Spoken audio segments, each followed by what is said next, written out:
Hi everyone, once again welcome to all of you in today's class. Today I am going to solve exercise 5.3 because 5.3 exercise is running of chapter number 5 arithmetic progressions.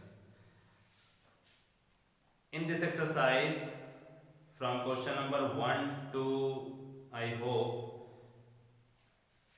Question number 4 हम लोग ने solve किया था. Question number 1 2 3 formula based question थे and rest of the question words problem से related थे. तो let's start. आइए वर्ड्स प्रॉब्लम से रिलेटेड क्वेश्चन को हम लोग डिस्कस करते हैं. Okay, question number 9 because question number 8 similar है, सारी वैल्यूज गिवन है. In question number 8 find the sum of first 51 terms of an AP. सम के कंडीशन में यानी S51 AP who second and third term. तो सेकेंड और थर्ड टर्म दिया हुआ है, तो सेकेंड और थर्ड टर्म की हेल्प से आपको फर्स्ट टर्म और कॉमन डिफरेंस फाइंड हो जाएगा. जब फर्स्ट टर्म और कॉमन डिफरेंस फाइंड हो जाएगा तो आप S51 के फॉर्मूले पे अप्लाई कर दीजिए. 51/2 in bracket 2a + n - 1 into D. Now question number 9, क्योंकि क्वेश्चन नंबर 9 में आपको n टर्म्स बनाने हैं. यहाँ पर डिफाइन नहीं हो पा रहा है कि हमारे पास नंबर ऑफ टर्म्स कितने हैं. So question number 9 is if the sum of first 7 terms of an AP is 49 and that of 17 terms is 289 also. तो find the sum of first n terms. यानी दोनों केसेस में हमको submission के ही फॉर्मूले लगाने हैं. अगर हम ये सोच लें कि 289 वाले में जनरल टर्म्स है तो वो पॉसिबल नहीं है. ठीक, तो क्वेश्चन नंबर 9 कराते हैं. Question number 9 solution. If the sum of first 7 terms of an AP, तो लेट कर लेते हैं यहाँ पर.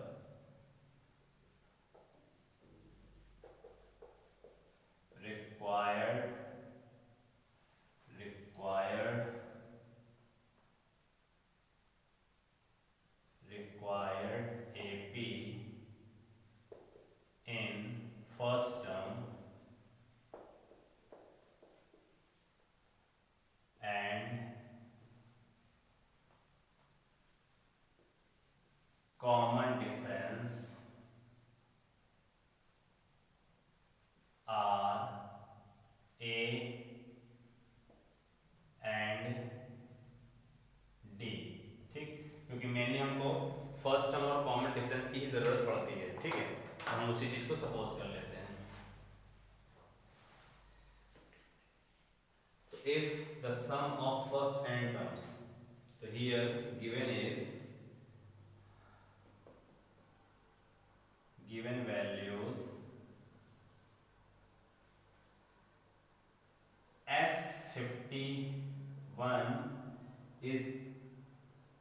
S51 is equal to 49 first case है एंड दैट ऑफ 17 टर्म्स और उसी प्रोग्रेशंस का 17 टर्म्स यानी S17 not T7A7 S17 is 289.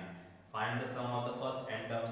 तो स्टार्टिंग के फर्स्ट n टर्म्स को फाइंड करने के लिए, किसी भी प्रोग्रेशंस को बनाने के लिए बेसिकली हमको दो चीज की नीड होती है, एक फर्स्ट टर्म और एक common difference.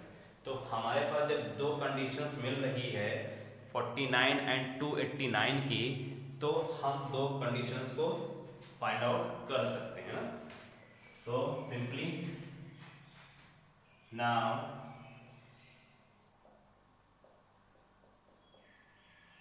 now applying formula. तो फॉर्मूला क्या पढ़ा हम लोगों ने, Sn is equal to n/2 2a plus n minus 1 into d. Okay, तो here n says 51, तो S51 is equal to 51/2 2a unknown है plus n minus 1 like 51 minus 1 direct 50 and d. ठीक, एक रिलेशन बचा, बट S51 is given 49. तो here 49 is equal to 51/2 in bracket और easy किया जा सकता है, और इजी किया जा सकता है। इसमें से हम मिनिमम 2 कॉमन ले लेते हैं, ठीक। तो जैसे मिनिमम 2 कॉमन लेंगे तो a + 25d एक्सप्रेशन बैलेंस रहेगा, जिसमें से 2 से 2 कैंसिल हो जाएगा, और ये 7 के टेबल से कैंसिल होना पॉसिबल है, 9 13 के टेबल से 7 7 49 होता है, और 51 है, 7 के टेबल में 51 नहीं आता, ठीक। तो इस तरीके से हमारा एक्सप्रेशन क्या बन जाना चाहिए, 3 के टेबल से भी कैंसिल नहीं हो रहा है, ठीक। तो ओवरऑल नंबर को छोटा करना मस्ट है, किसी न किसी नंबर से कैंसिल होगा। S51, ठीक। तो 51 की वैल्यूज किसमें है, हम लोग ने क्या रखा है, S51, कहीं कुछ एरर हो रहा है, या sum of the first 7 term is 49। Questions 8 को हमने नोट करके थोड़ा देखा है, क्योंकि ठीक क्वेश्चन 8 में S51 दिया हुआ है, ठीक है। तो क्वेश्चन नंबर 9 में S7 is 49, S7 is 49 and S17 is 289। तो हमको ये वैल्यू निकालना है, तो फॉर्मूला सब कुछ सही है अपनी जगह पे, जहां n है बस वहां पर हम क्या करेंगे, 7 रखेंगे। तो ये 51/2 ना होकर के 7/2 होगा। n-1 का मतलब 7 - 1 का मतलब 6, 7 - 1 का मतलब 6d होगा, और 2 कॉमन लेंगे तो a + 3d बचेगा, a + 3d बचेगा। उस 2 से इस 2 को बिल्कुल कैंसिल किया जाएगा, और यहाँ पर बैलेंस रहेगा हमारा 7, 2 से 2 कैंसिल, 7 × 7 7 7 49 सिंपली। तो a + 3d = 7, इक्वेशन नंबर 1 ये ऑपरेट हो गया। सिमिलरली इसको अप्लाई करते हैं, सिमिलरली क्या करते हैं, S17 अप्लाई करते हैं। तो सिमिलरली S17 की डायरेक्ट वैल्यू रख देते हैं, कितना दिया, 289। तो 289 = n/2, n/2 means 17/2, 2a + n-1, 17 - 1 means 6d। फिर वही करते हैं, 17 मतलब 17 सॉरी 17 मतलब 17 17 17 289, और इसमें से 2 लेके कैंसिल कर देंगे, तो हमारे पास बैलेंस क्या हो जाएगा, अगर हम इसमें से 2 लेके कैंसिल कर देंगे तो 17 = ओनली a + 8d बैलेंस होना चाहिए, क्योंकि डायरेक्टली हमने कैंसिल कर दिया क्वेश्चन नंबर 2। तो फर्स्ट और सेकंड की हेल्प से हमको निकाल लेना चाहिए first term and common difference. तो डायरेक्टली यहाँ लिख लेते हैं, फ्रॉम इक्वेशंस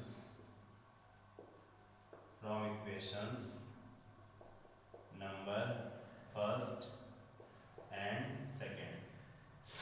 तो फर्स्ट ऑर्डर लिख देते हैं, a + 3d = 7, और सेकंड का एक्सप्रेशन आ जाता है a + 8d = 17। जैसे इसको सब्ट्रैक्ट करेंगे ये टर्म हमारा कैंसिल हो जाएगा, 3d - 8d like -5d, and 7 - 17 means -10, minus cancel, 5 × 5 5 × 10, d = 2। तो कॉमन डिफरेंस हमें 2 फाइंड हो गया। d की वैल्यू इन दोनों इक्वेशन में कहीं पे भी पुट कर सकते हैं, d = 2 putting in above equations, तो a + 3 × 2 = 7, a = 7 - 3 to the 6, a = 1। तो फर्स्ट टर्म कॉमन डिफरेंस हमें फाइंड हो गया। तो क्वेश्चन क्या कह रहा है, find the sum of the first n terms, यानी शुरुआती के n टर्म्स निकालना है। तो अब हमको निकालना है Sn, तो भाई फॉर्मूला तो मेरा Sn ही होगा, यानी अब टर्म्स की जगह n आना चाहिए, तो Sn = n/2 ही आएगा। फॉर्मूला में होता है 2a, बट a की वैल्यू 1, n-1 यानी n-1, d मींस व्हाट, 2। इसको सॉल्व करना पड़ेगा, तो 2 × 2 हो जाएगा, 2 कॉमन ले लेते हैं, n/2 × 2, तो यहाँ बैलेंस हो जाएगा 1 plus n-1 plus 1 -1 cancel, 2 cancel, n को n से मल्टीप्लाई करते हैं तो n²। तो स्टार्टिंग का जो हमारे पास n टर्म्स मिलना है, यानी हमारी एक सीरीज का पैटर्न ही बन गया, यानी जो आंसर मेरा आया वो सीरीज का पैटर्न ही बन गया कि इस पैरामीटर के थ्रू अगर हम चलते हैं तो समीशन की जो सीरीज का फॉर्मूला बनेगा वो n स्क्वायर बनेगा, यानी n की जगह 1 रखूंगा, n की जगह 2 रखूंगा, 3 1 तो जोड़ते चले जाएंगे तो हम इस पैटर्न को फॉलो कर ले जाएंगे। ठीक, तो this is the answer of question number 9। ठीक, क्वेश्चन नंबर 10 में सिंपली है, इजी है। क्वेश्चन नंबर 11 सेम सीरीज पे है, जो अभी हम लोग ने निकाला है उसमें 4n माइनस n स्क्वायर की सीरीज गिवन है, तो भी आप उससे फाइंड कर लेंगे। क्वेश्चन नंबर 12 में find the sum of first 40 positive integer divisible by 6 की टेबल पढ़ दीजिए। Question number 13 find the sum of the first 15 multiples of 8, निकाल लीजिए, नंबर बन जाएगा। Question number 14 find the sum of the odd numbers between 0 and 50, तो अच्छी question है। 0 से 50 के बीच में जितने ऑड नंबर आते हैं पूरे नंबर लिखने की ज़रूरत नहीं, शुरू के 2 नंबर लिख लीजिए और लास्ट का 1 नंबर लिख लीजिए। लास्ट का नंबर लिखने से क्या होता है, लास्ट टर्म की नॉलेज हो जाती है, और शुरू के टर्म लिखने से फर्स्ट टर्म की नॉलेज हो जाती है, डिफरेंसेस कॉमन डिफरेंस आता है। लगा देते हैं इसको, छोटा क्वेश्चन, क्वेश्चन नंबर 14 सॉल्यूशन। ठीक,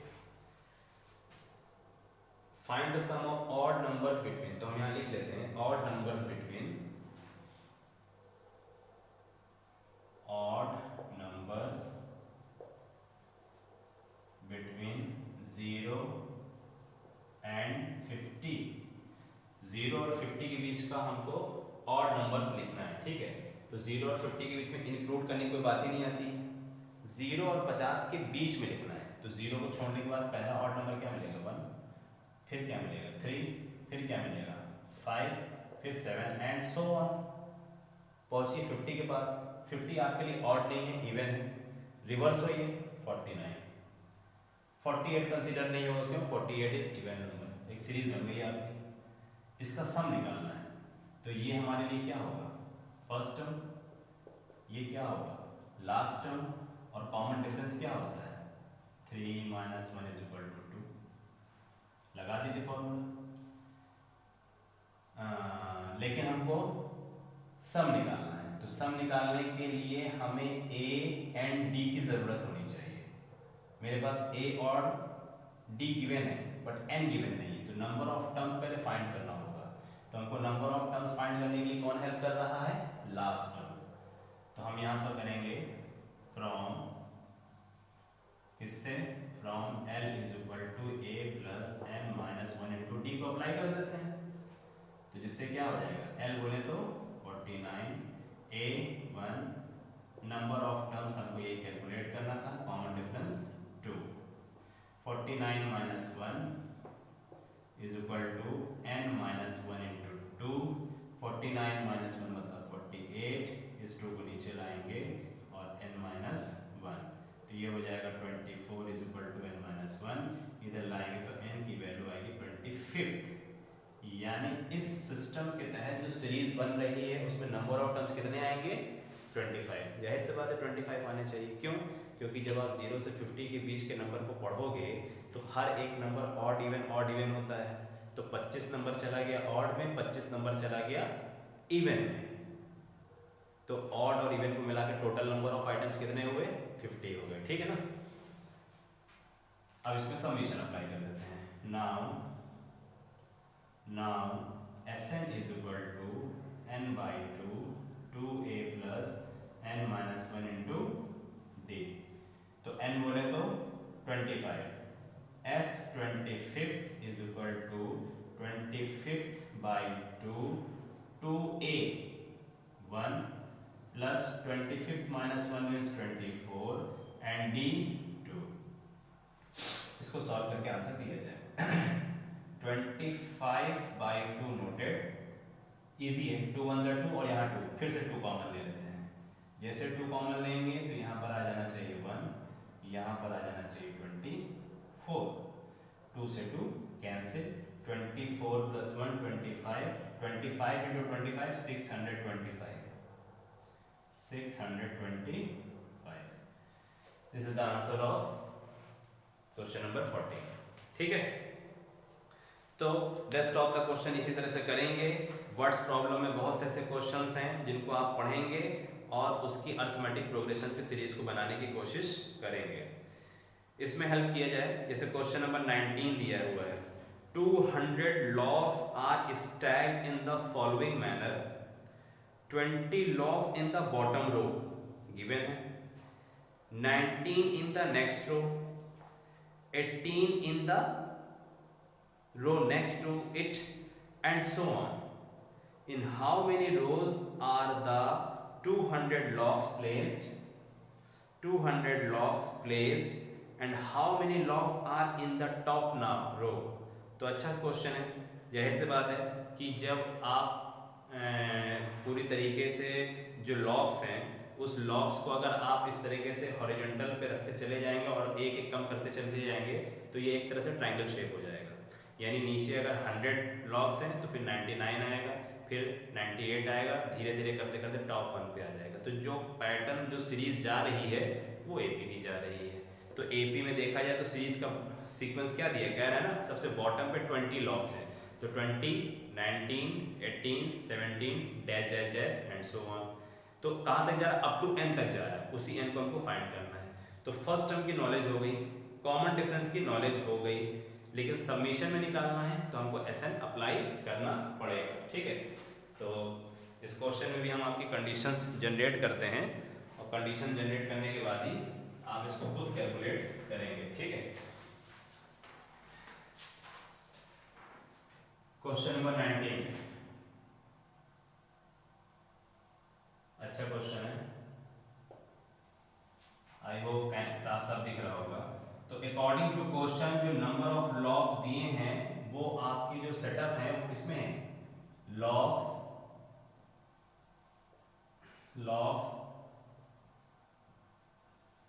अरेंज इन एपी, ये डिसाइड हो गया क्योंकि आपके पास 20, 19, 18 का फॉर्म है, तो जो लॉग्स अरेंज हो रहे हैं वो एपी के सेंस में हो रहे हैं। ठीक, तो स्टार्टिंग कहाँ से हो जा रही है, 20, 19, 18 dash dash dash and so on. ठीक, तो अब इस सीरीज में अगर हम निकालने की कोशिश करें तो हमको ए की वैल्यू क्या मिलेगी, 20, और कॉमन डिफरेंस क्या मिलेगा, 19 माइनस 20 का मतलब -1।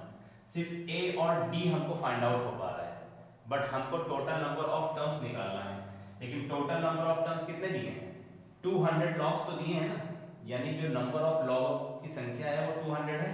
तो अब सीधे हम लोग लगा देंगे SN की वैल्यू अप्लाई कर देंगे। SN is equal to n/2 2a plus n-1 into D. इसको अरेंज कर लीजिए, SN की वैल्यू आप रख लीजिए 200, n/2 हमें कैलकुलेट करना है, 2a की वैल्यू 20, n हमें कैलकुलेट करना है, d हमारा -1 है। तो इस तरीके से यहाँ पर आपको n की वैल्यू निकालनी पड़ेगी, और जो n की वैल्यू निकलेगी, यहाँ पर क्वाड्रेटिक बन जाएगा। ठीक है, तो क्वाड्रेटिक बन जाए तो क्वाड्रेटिक बन के सॉल्व करना है, किया जाए। अगर हम लोग इसको सिस्टमेटिक वे में सॉल्व करते हैं तो क्वाड्रेटिक की कंडीशन बनेगी, और हम आपको क्वाड्रेटिक की कंडीशन बता देते हैं। आपके पास जो एक्सप्रेशन तैयार होगा वो तैयार होगा n² minus 41n plus 400 is equal to 0। तो बहुत ही सिंपल टास्क है, 400 का फैक्टर निकालेंगे कि 400 आ जाए, मल्टीप्लाई करें तो 41 आ जाए। अच्छा क्वेश्चन है। 400 को ऐसे दो पार्ट में तोड़िए कि मल्टीप्लाई करने पे एडिशन सब्ट्रैक्शन में 41 आ जाए, बट मल्टीप्लाई करें तो 400 आ जाए। ठीक, तो इस तरीके से आप जब 400 पे निकालेंगे तो फैक्टर की प्रॉब्लम आएगी, बट 25 और 16 मिलेगा, n² minus 25 plus 16 n plus 400। ठीक, जब इसको सोल्यूशन आप निकालोगे तो n के दो पॉसिबल सोल्यूशन निकलेंगे। n का पॉसिबल सोल्यूशन निकलेगा एक 25 और एक निकलेगा 16, और ये दोनों पॉजिटिव होंगे और ये दोनों पॉजिटिव होंगे। लेकिन अब आपको निकालना क्या है, नंबर ऑफ टर्म्स निकालना है। ठीक, जब नंबर ऑफ टर्म्स निकालना है तो आपके पास फॉर्मूला क्या है, जैसे अब आपने रख दिया इसको जनरल टर्म्स में निकालेंगे, तो जो हमारे पास नंबर ऑफ टर्म्स निकल रहा है अब इसको हम जनरल टर्म्स में अप्लाई करेंगे। क्या कहेंगे, a25 कह करके और फिर a16 कहेंगे। जब a25 कह के अप्लाई करेंगे a plus N minus one into D, तो a है हमारे पास 20, n माइनस वन, तो n माइनस वन का मतलब क्या हो जाएगा 24, और d का मतलब क्या हो जाएगा माइनस वन। तो 20 में से 24 है ना, तो 20 और ये माइनस 24 हो जाएगा, तो हमारा आंसर कितना आएगा -4 आएगा। यानी एक ऐसा टर्म है जिससे हमारा आंसर निगेटिव में चला जा रहा है, तो नंबर ऑफ लॉग्स तो गायब हो जाएंगे, तो हम -4 तो कंसीडर करेंगे नहीं, लेकिन ठीक a16 को अप्लाई कर देंगे, तो 20 plus n minus one, 16 minus one मतलब 15, और ये -1 ही रहेगा। 20 में से जब 15 चला जाएगा तो +5 आ जाएगा, +5 आ जाएगा। तो इस तरीके से जब आपके पास पूछ रहा है कि आपको टोटल बताना है कि किस रो में सबसे कम, क्वेश्चंस में दिया हुआ है